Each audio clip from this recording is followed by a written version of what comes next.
जय हिंद दोस्तों, नमस्कार। स्वागत है आप सभी का आपके अपने YouTube चैनल अभिषेक एजुकेशन पॉइंट 2 पर। देखिए दोस्तों, इस वीडियो में जानने वाले हैं बीए एग्जाम में कॉपी कैसे लिखते हैं, कैसे अच्छे नंबर लाते हैं। आपका भी सपना होता है कि मैं बीए में अच्छा नंबर ला सकूं।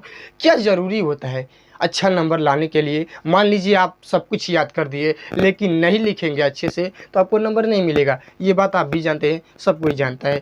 क्या ज़रूरत होता है, क्या ज़रूरी है, क्या इम्पोर्टेंट होता है, कैसे हम नंबर को अच्छे से ला सकते हैं, कैसे हम एग्जामिनर को इम्प्रेस कर सकते हैं अपने हेड राइटिंग से, कैसे हम क्या लिखें कि एग्जामिनर हमको एक भी नंबर ना काटे, हमारा फुल में फुल मार्क्स दे दे। तो इन्हीं चीज़ों को इस वीडियो में मैं आप सभी को बताने वाला हूं। तो चलिए वीडियो को स्टार्ट करते हैं। वो कौन सी ऐसी गलती है जो आपको नहीं करना है और कौन सी ऐसी चीज़ है जो आपको करना है जिससे आपका मार्क्स, जिससे आपका रिजल्ट बेहतर बन सके। तो देखिए, मैं 11 पॉइंट लिया हूँ। 11 पॉइंट को बहुत ही अच्छे तरह से देखिएगा, आपका ज़्यादा समय नहीं लूँगा। चलिए वीडियो को स्टार्ट करते हैं। देखिए, सबसे पहले क्वेश्चन पेपर को अच्छे से पढ़ें।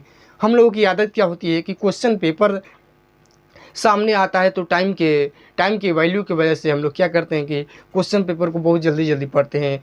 उसी में क्वेश्चन कहता है दूसरा कुछ, हम लोग पढ़ लेते हैं दूसरा कुछ। यानी क्वेश्चन कह रहा है कुछ और हम लोगों ने पढ़ लिया कुछ और। यानी क्वेश्चन पर विशेष रूप से ध्यान देना है आपको कि क्वेश्चन कह क्या रहा है। यदि इसको समझ गए ना तो बहुत अच्छा है आपके लिए, क्योंकि जो क्वेश्चन कहा है यदि आप वही लिखेंगे तो नंबर नहीं कटेगा। बात को समझिएगा, जो क्वेश्चन कह रहा है यदि उसी अकॉर्डिंग उत्तर लिखेंगे तो आपका नंबर नहीं कटेगा। क्योंकि क्योंकि क्वेश्चन जिस रिलेटेड पूछा गया है, जिस पॉइंट के रिलेटेड पूछा गया है, यदि वही पॉइंट फिल करते हैं, उसी पॉइंट को लिखते हैं तो एग्जामिनर फुल में फुल मार्क्स देगा।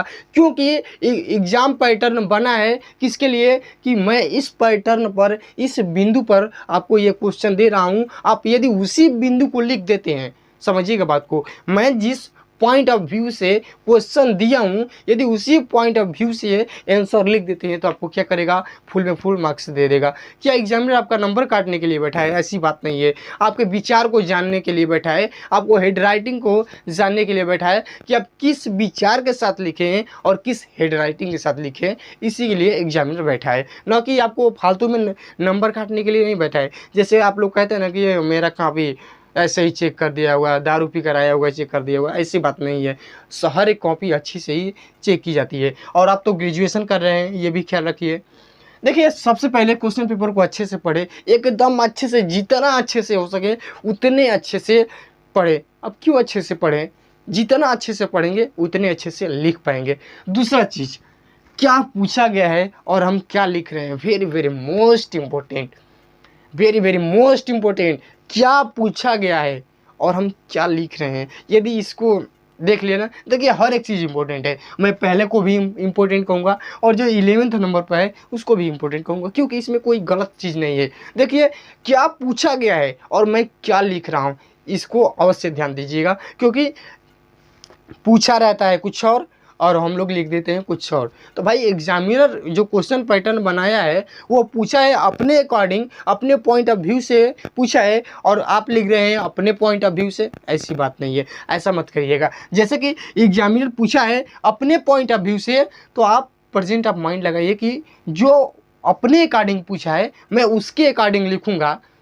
जैसे कि कोई आपका दो साथी है, कोई साथी कहता है कि चलो इधर, चलो इधर, आप कह रहे हो चलो इधर, क्या खुश रहेगा? नहीं खुश रहेगा। यदि कोई साथी कह रहा है कि चलो इधर, तो आप भी चलने लगे तो खुश हो जाए, क्योंकि जो कह रहा हूँ वो मान रहा है। उसी तरह एग्जामिनर कहता है कि जो मैं कहा हूँ, जो बात मैं पूछा हूँ, किया है, अभ्यर्थी उसी चीज़ को लिखा है तो आपको फुल मार्क्स मिलेगा।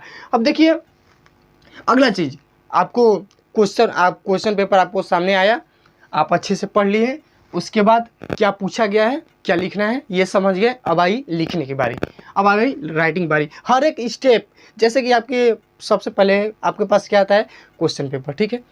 क्वेश्चन पेपर अच्छे से पढ़ लिए, उसके बाद क्या पूछा गया है, क्या लिखना है, आप समझ लिए। अब आती है आपको लिखने की बारी। देखिए, साफ़ सुथरा लिखे, वेरी वेरी मोस्ट इम्पोर्टेंट, साफ़ सुथरा लिखिए। ये नहीं कि 1 घंटा में एक पेज लिखे, नहीं सर। आगे बताया गया है फास्ट लिखे but with beautiful writing.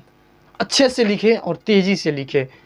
Graduation इसीलिए सर हम कहते हैं बीए में, यदि बीए में आ गए हैं तो रोज़ 10 पेज लिखने का आदत डालिए धीरे धीरे। मैं ये नहीं कह रहा हूँ कि एक ही दिन में आप 10 पेज लिखिए, नहीं ऐसी बात नहीं है, लेकिन 10 पेज एक दिन में लिखिए, क्योंकि सबसे ज़्यादा लिखना पड़ता है सर। इसमें सबसे ज़्यादा विचारों को क्या करना पड़ता है, विचारों को प्रसार करना पड़ता है, विचारों को क्या करना पड़ता है, अभिव्यक्त करना पड़ता है। तो देखिए पहला है बता रहा हूँ, साफ़ सुथरा लिखिए। क्योंकि देखिए जैसे कि कोई लड़की सुंदर रहती है तो आप उसको ही सबसे पहले पसंद करते हो कि वो सुंदर है, दूसरी लड़की उससे थोड़ी ढीली रहेगी तो आप नहीं लोगे, क्यों? क्योंकि आप सुंदरता देखते हो। उसी तरह एग्जामिनर क्या करता है, सुंदरता देखता है। जिस बच्चे की कॉपी अच्छी से लिखी रहेगी, जिस बच्चे की कॉपी अच्छी से सजी रहेगी, उसको देखने में सुंदर लगेगा, एग्जामिनर को वो कॉपी अट्रैक्ट कर लेगी अपनी तरफ, उसको तो भाई उसको नंबर देना ही है। क्योंकि एग्जामिनर तो यही खोजता है कौन अच्छे से लिखा है, कौन सबसे। आपका मुंह देखकर थोड़ी ना नंबर देगा, यही सोचिए। आपका मुंह देखकर, आपका चेहरा देखकर एग्जामिनर नंबर नहीं, क्या आप अपने गुणों के माध्यम से, अपने क्वालिटी के माध्यम से, क्या वो आप में क्वालिटी है कि आप एग्जामिनर को इम्प्रेस कर सकते हैं, एग्जामिनर को अट्रैक्ट कर सकते हैं, यह एग्जामिनर देखना चाहता है। तो देखिए साफ सुथरा लिखे, जितना अच्छा हो सके उतना अच्छा लिखने का प्रयास करें। यदि नंबर लाना है तो, नहीं लाना है तो भाई आपकी मर्जी। अब देखिए अगला चीज़, फास्ट लिखें बट विथ ब्यूटीफुल राइटिंग। यानी अब ये नहीं कि मैं कह रहा हूँ साफ लिखे तो आप अच्छे से सजा बजा कर लिखने लगे, नहीं ऐसी बात नहीं है। फास्ट लिखे, तेज़ी से लिखे और सुंदर लिखे। ये कैसी आएगी सर? अच्छे से भी लिखना है और तेज़ भी लिखना है, ये तो पॉसिबल है। इसीलिए तो मैं कह रहा हूँ प्रभु आपसे, इसीलिए मैं कह रहा हूँ कि प्रति डे पर डे आप क्या करिए कि 10 पेज 20 पेज जितना हो सके लिखिए। देखिए अब चौथा है फास्ट लिखे बट विथ ब्यूटीफुल राइटिंग, यानी तेज़ी से लिखे और अच्छे से लिखे, एकदम सुंदर से लिखे। अब देखिए पांचवा, हेडिंग लगा कर लिखे, वेरी वेरी मोस्ट इम्पोर्टेंट। परीक्षा में क्या देखी जाती है? सबसे पहले यदि आपका कॉपी एग्जामिनर के सामने जाता है, सामने जाता है तो सबसे पहले चीज़ एग्जामिनर देखता है राइटिंग, हैंड राइटिंग सबसे पहले देखता है। वेरी वेरी मोस्ट इम्पोर्टेंट, याद रखिएगा कि जब आपका कॉपी जाएगा एग्जामिनर के सामने तो क्या देखेगा? Hand writing. और दूसरा, दोनों एच से ही है, और एग्जामिनर सबसे पहले यही देखता है, HADING, heading. Very very most important, जो एग्जामिनर को प्रभावित करता है। पहला आपका हैंड राइटिंग देखेगा कि बच्चा कितना सुंदर लिख पाया है, इतने ही समय में ये कितना सुंदर लिख पाया है, और इतने ही समय में अगला अभ्यर्थी कितना सुंदर लिख पाया है, इसी के अकॉर्डिंग नंबर मिलता है। देखिए हैंड राइटिंग, सबसे पहले एग्जामिनर हैंड राइटिंग देखता है, उसके बाद हेडिंग। आप हर एक पॉइंट को कैसे लिखे हैं, हर एक क्वेश्चन को जिस तरह से पॉइंट पूछा गया है उस तरह से लिखे हैं तो नंबर मिलेगा। यही दो चीज़ देखता है एग्जामिनर, जिससे आपको नंबर मिलता है। अब देखिए हेडिंग लगा कर लिखें, जैसे कि पूछा गया, मैं आपको बता दे रहा हूँ कि हेडिंग कैसे लिखना है। आपको हेडिंग कैसे लिखना है, देखिए जैसे कि आपको मिला कॉपी, थोड़ा तेज़ी से बताता हूँ, समय आपका नुकसान हो रहा होगा। देखिए जैसे आपको कॉपी मिला, आपको दोनों तरफ लाइन खींचने की ज़रूरत बिल्कुल नहीं है। अब तो लगता है कि लाइन खींच कर ही आ रहा है, तो दोनों तरफ लाइन खींचने का प्रयास बिल्कुल ना करें, एक तरफ ही करें। क्या पन्ना भरना चाहते हैं, याद रहेगा तो पन्ना भरेगा। अब इधर से लिख दिए, अब इधर से भी, इतने में भाई क्या करोगे? ये किस लिए दिया गया था? आपको लाइन खींचने के लिए, नहीं ना? तो आप दोनों तरफ लाइन मत खींचिए। देखिए सबसे पहले आपको क्या करना है, मान लीजिए पृष्ठ है, देख लीजिए, देखिए मान लीजिए ये आपका एक पेज है। आपको इधर क्या करना है, इधर लाइन खींच देना है ऐसे, इधर एक तरफ से लाइन सीधा नहीं खींचा पा रहा है। देखिए इसके बाद यहाँ पर लिखना है प्रश्नोत्तर संख्या। यहाँ पर क्या लिखना है? प्रश्नोत्तर संख्या। अब पहला का दूसरा है या दूसरा का पहला है, ऐसे आपको लिखना है। जैसे कि माना पहला का क, तो आपको यहाँ पर लिख देना है और नीचे से यहाँ पर अंडरलाइन कर देना है। अब देखिए मैं यहाँ पर बता रहा हूँ इसी चीज़ को। देखिए पहला यहाँ पर क्या लिखना है? प्रश्नोत्तर संख्या। आपको ऐसे लिख देना है। पहला का क है तो क लिख देना है। सपोज डेट मान रहा हूँ पहला का क। पूछा है कि लोकतंत्र की अर्थ एवं परिभाषा को समझाइए एवं इसके विशेषताओं को लिखिए, इसके लक्षण को लिखिए। तो सबसे पहले आपको क्या करना है, यहाँ पर लिख दिए, और सबसे पहले लिखना है लोकतंत्र का शाब्दिक अर्थ या अर्थ, लोकतंत्र का अर्थ, इसको नीचे से अंडरलाइन कर देना है।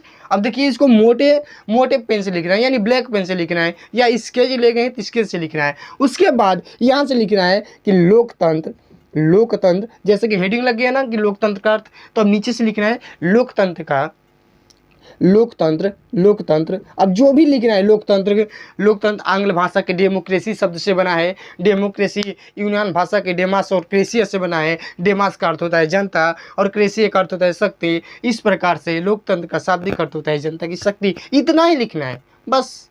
सबसे पहले तो आपका हेडिंग देखेगा, एग्जामिनर सबसे पहले क्या देखेगा, हेडिंग देखेगा कि कैसे लिखो। उसके बाद आपको लिखना है, और उसके बाद लिखना है, जब ये लिख लेंगे आप, लिख लेंगे लोकतंत्र का अर्थ हो जाएगा, तो आपको हेडिंग लगाना है लोकतंत्र की परिभाषा, लोकतंत्र की परिभाषा। अब इसमें ध्यान क्या देना है कि लोकतंत्र का परिभाषा लिख रहे हैं तो लोकतंत्र का परिभाषा लिख लिए, ठीक है।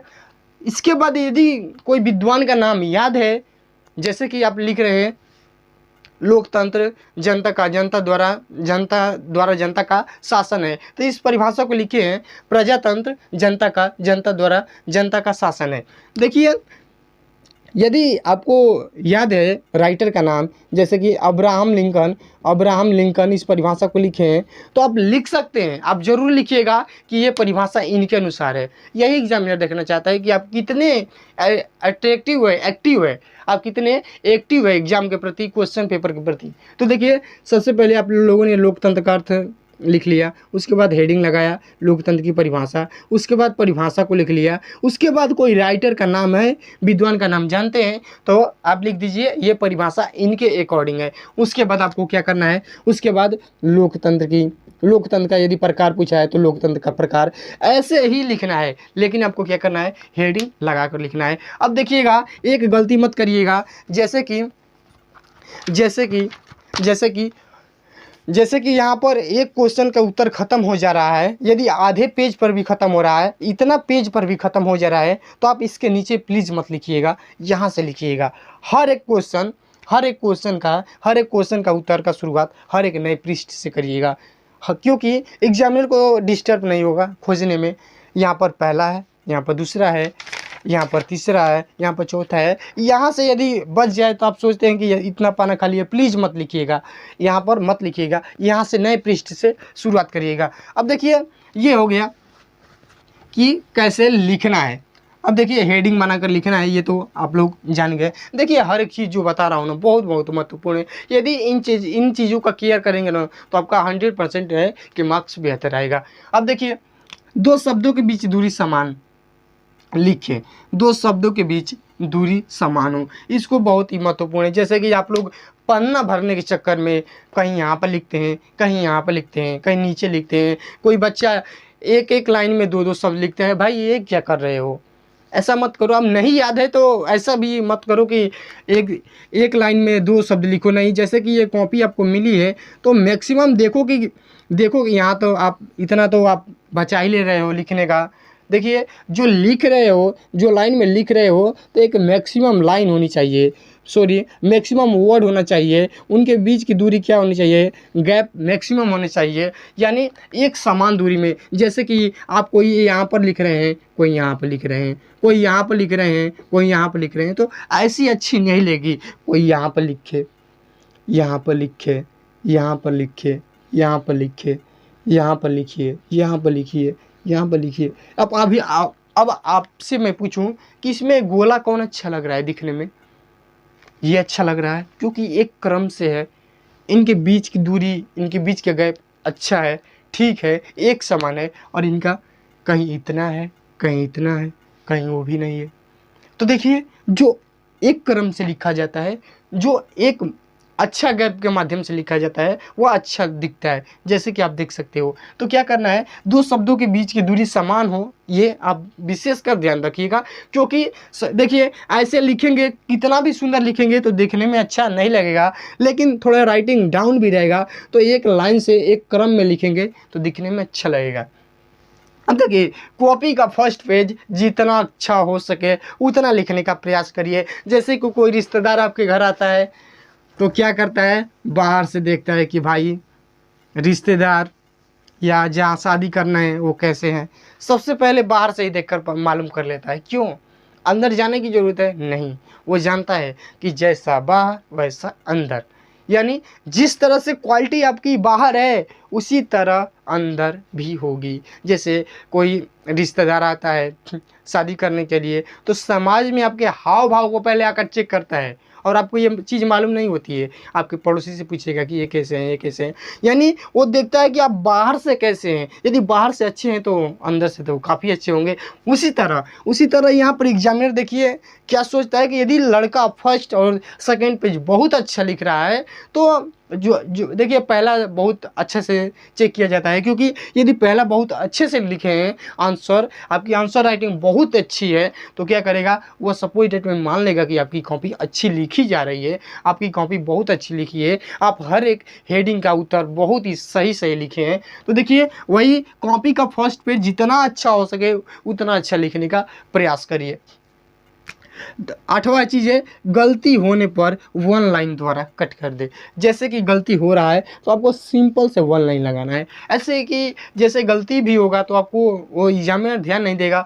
आप तो भाई कट किए हैं, आप तो जाने में कर दिए हैं, लेकिन एग्जामिनर यदि ध्यान नहीं दिया तो उसको मालूम नहीं होगा कि यहाँ पर बच्चा गलती किया है। सिंपल 1 लाइन लगाना है, इस पर ना 2 बार ना 3 बार ना 4 बार कुछ नहीं करना है। सिंपल यदि इसमें एक वाक्य है, यदि इसमें यह पूरा वाक्य गलत है, सेंटेंस गलत है, तो आप सिंपल से 1 लाइन द्वारा उसे क्या कर देंगे, मिटा देंगे, काट देंगे। अब देखिए अगला है, इससे क्या होगा कि आपकी कॉपी सुंदर रहेगी। अब जैसे यहाँ पर 4 बार ऐसे ही कर दिए एक ही चीज़ को, तो बताइए क्या ठीक है या ये ठीक है, ये ठीक है या ये ठीक है, तो आप कहोगे ये ठीक है, क्योंकि जैसे कि कॉपी साफ़ सुथरी होनी चाहिए भाई साहब, ये ध्यान दीजिएगा, कॉपी साफ़ सुथरी होनी चाहिए जितना भी लिख रहे हैं। अब देखिए कॉपी के नीचे PTO जरूर लिखे। जैसे PTO कहाँ लिखना है, हर एक पृष्ठ पर नहीं लिखना है। जैसे कि यहाँ पर, जैसे कि देखिए यहाँ है, आप यहाँ लिख दिए, जैसे हेडिंग लिख दिए, यहाँ पर आपको लिखना है। यहाँ पर PTO क्यों लिखना है, क्योंकि एग्जामिनर को ये बताया जाता है प्लीज़ टर्न ओवर, यानी कृपया पन्ना उलाटिए, आगे भी कुछ लिखा है। तो देखिए यहाँ पर आपको लिखना है, यहाँ पर क्या करना है, आपको लिखना है PTO यानी प्लीज़ टर्न ओवर, यानी एग्जामिनर समझेगा कि बच्चा और आगे कुछ लिखा है। तो यहाँ पर अब देखिए यहाँ पर लिखने की ज़रूरत नहीं है, यहाँ पर लिख दिए ना, तो आपको सिर्फ यहाँ पर अब लिखने की ज़रूरत है, यहाँ पर लिखने की ज़रूरत है। यदि यहाँ पर और आगे कुछ है तो लिख सकते हैं, यदि आपकी कॉपी यहाँ पर ख़त्म हो जाती है तो यहाँ लिखने की ज़रूरत नहीं है। तो देखिए सबसे पहले क्या लिखना है, कॉपी के नीचे कोने में क्या लिखना है, PTO। अब देखिए रोल नंबर हर एक पन्ने पर लिखो। जैसे कि रोल नंबर है तो गुम होने का चांस रहता है, कॉपी यदि अच्छे लिखे हैं तो भाई आपका कॉपी बदला जाएगा, तो आपको दुख होगा। तो यहाँ पर लिख सकते हैं, यहाँ पर कॉर्नर में, यहाँ कोने पर लिख सकते हैं रोल नंबर इतना। अब यहाँ पर लिख दिए तो यहाँ पर लिखने की ज़रूरत नहीं है, यहाँ पर लिख दिए। उसी तरह यहाँ पर PTO लिख दिए तो अब यहाँ पर लिखने की ज़रूरत नहीं है, यहाँ पर लिखिएगा। अब देखिए जो लास्ट चीज़ है, व्याकरण का ध्यान दें। बहुत मोस्ट इंपॉर्टेंट चीज़ है, व्याकरण का ध्यान दीजिए, क्योंकि आपको मात्राओं में बहुत ज़्यादा गलती करते हो कि आप लिखते जाते हो, कोई भी शब्द गलत लिख देते हो, मात्राओं का ध्यान नहीं देते हो, इससे कॉपी खुद लगने लगती है। जैसे कि मान लीजिए ध्यान पड़ गया, एक बार एग्जामिनर का ध्यान पड़ गया आपके एक बार गलती पर, तो समझेगा। संदेह नहीं होना चाहिए भाई, संदेह, खुशी होना चाहिए एग्जामिनर को, देखिए तो कहे कि हाँ यार गलती भी नहीं किया है, अच्छा भी लिखा है, हर एक चीज़ को हेडिंग से लिखा है, तो आपको नंबर देगा। अब देखिए व्याकरण यदि एक बार ध्यान पड़ गया, सपोज डेट यदि एग्जामिनर का एक गलती पर आपका ध्यान पड़ गया ना, एक पेज पर मान लीजिए कुछ गलती लिखे, तो अब उसका मन भटक जाएगा, यार ये तो गलती लिख रहा है कॉपी, तो नंबर कटेगा। तो देखिए आपको इतना चीज़ पर ध्यान देना है, जल्दी जल्दी रिवीजन करते हैं, क्वेश्चन पेपर को अच्छे से पढ़ना है। यदि सामने क्वेश्चन पेपर आ रहा है तो अच्छे से पढ़ना है, क्या पूछा गया है और मैं क्या लिख रहा हूँ इसका विशेष कर ध्यान देना है, साफ सुथरा लिखना है, फास्ट लिखना है और बहुत ही सुंदर लिखना है। हेडिंग लगा कर लिखना है, 2 शब्दों के बीच समान दूरी का होना बहुत ज़रूरी है। कॉपी का फर्स्ट पेज जितना अच्छा हो सके उतना अच्छा लिखने का प्रयास करिए। गलती होने पर 1 लाइन द्वारा कट कर दीजिए, कॉपी के नीचे PTO लिखिए, इससे एग्जामिनर समझेगा कि बच्चा आगे भी कुछ लिखा है। और रोल नंबर का हर एक पन्ने पर लिखिए, क्या अपना रोल नंबर लिखिए, हर एक पेज पर अपना रोल नंबर लिखिए। व्याकरण का विशेष ध्यान दीजिए। और यदि सब कुछ लिख लिए, यदि मान लीजिए आपका कॉपी ख़त्म हो गया, आपका सब लिखना बंद हो गया, तो जहाँ पर लिख रहे हैं, जैसे यहाँ पर लिख खत्म हो गया या यहाँ पर खत्म हो गया, तो यहाँ पर लिख लीजिए रोल नंबर। यानी मैं इस यदि कोई खांच देता है या कुछ लिख देता है तो एग्जामिनर समझेगा कि बच्चा इसके आगे अपने मन से नहीं लिखा है, ये दूसरा कोई गलती से लिख दिया है। यदि रोल नंबर यहाँ पर लिख देते हैं जो है, तो एग्जामिनर समझेगा कि इसके नीचे अब अभ्यर्थी नहीं लिखा है, या यहाँ पर ख़त्म हो रहा है तो यहाँ पर लिख दीजिए रोल नंबर, जितना हो 22, 56 जितना हो लिख दीजिए। अब जो यहाँ पर नीचे होगा, कोई खांच दिया या कोई कर दिया, तो एग्जामिनर इससे डिस्टर्ब नहीं होगा, क्योंकि वो जानता है कि बच्चा इतना से ऊपर ही लिखा है, इसके नीचे उसका लिखा हुआ नहीं है। तो देखिए वीडियो कैसा लगा कमेंट में अवश्य बताइएगा, और इन 11 पॉइंट को एग्जाम से पहले अवश्य देख कर जाइएगा। वीडियो देखने के लिए आप सभी का बहुत बहुत धन्यवाद। अच्छा लगा हो तो शेयर करिएगा अपने दोस्तों के साथ।